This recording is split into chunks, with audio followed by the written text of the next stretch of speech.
Monsieur le maire, venez. Attends le maire qui va venir. Le maire, on est chez lui. Le maire d'abord.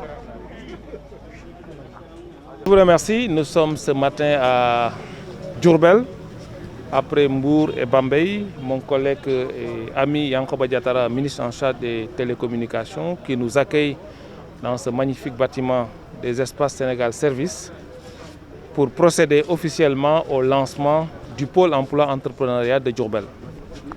Comme vous le savez, le président de la République a décidé, dans le cadre du programme Xëyu Ndaw ñi, de rapprocher les dispositifs de formation, d'accompagnement et de financement aux jeunes Sénégalais, en territorialisant les actions liées à l'emploi et l'employabilité des jeunes. C'est dans ce sens qu'on ouvre dans tous les 46 départements du pays un pôle emploi-entrepreneuriat des jeunes et des femmes.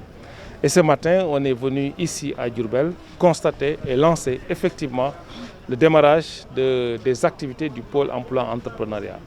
Je voudrais d'abord remercier mon collègue, féliciter le DG de l'ADIE pour la diligence apportée à la fonctionnalité du pôle de l'espace Service Sénégal qui abrite le pôle sur instruction du président de la République. Je me réjouis aussi de constater que certaines structures clés telles que l'ANPEJ, le 3FPT, l'ONFP sont déjà présentes sur le pôle et, comme on l'a dit, un peu partout pour commencer le travail à partir de maintenant. Donc les jeunes Diourbellois devront venir ici au niveau de ce pôle pour s'enregistrer au niveau de l'ANPEJ et ils auront un dispositif d'accompagnement pour leur permettre d'aller vers la formation, pour leur permettre d'aller vers un accompagnement non financier, mais pour leur permettre aussi d'aller vers un emploi. Mais tout ceci dans le cadre d'une territorialisation comme le président de la République nous a demandé de faire.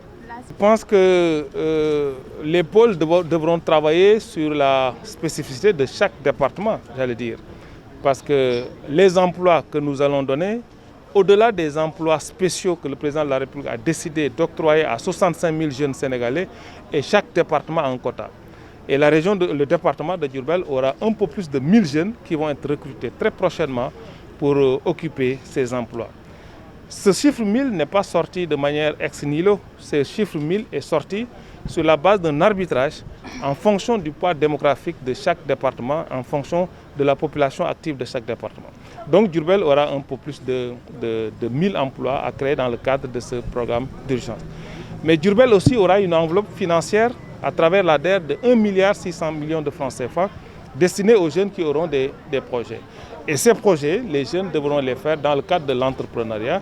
C'est pour ça que ces projets qui vont être financés ici devront l'être en fonction des opportunités économiques qui seront décelées au niveau du département et les jeunes devront être formés, accompagnés et financés pour exercer dans ce niveau-là. Sur les emplois salariés, des 65 000 emplois, ces secteurs sont les mêmes partout.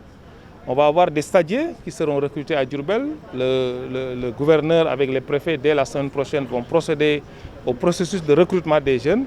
On va avoir donc des stagiaires, on va avoir des guides touristiques, on va avoir des techniciens sur le cadre de vie, on va avoir des techniciens du reboisement, on va avoir aussi des volontaires du service civique national, on va avoir aussi des assistants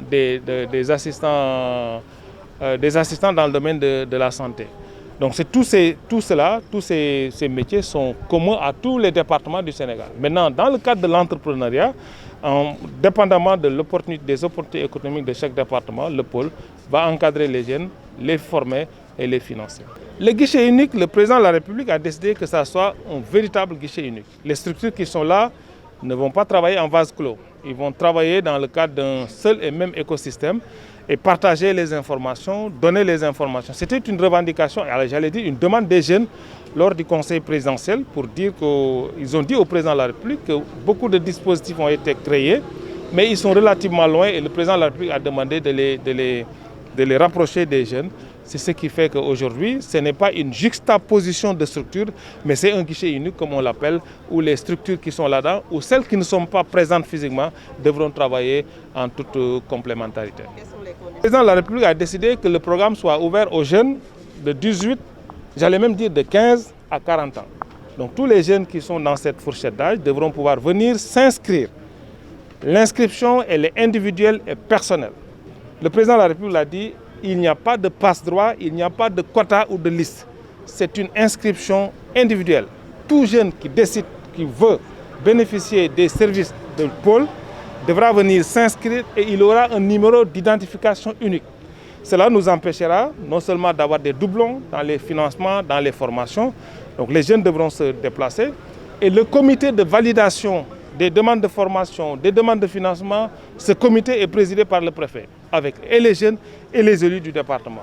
Donc c'est une manière de territorialiser, mais aussi c'est une manière de rendre beaucoup plus transparente et beaucoup plus visible les réalisations, parce que notre gouvernement a fait beaucoup de réalisations en termes de formation, d'emploi des jeunes, mais souvent l'information n'est pas répertoriée à la base. Et ici, le préfet, à l'issue de ces comités de validation, devra communiquer à l'ensemble des jeunes sénégalais qu'on sache qui est formé, qui est financé, qui est recruté.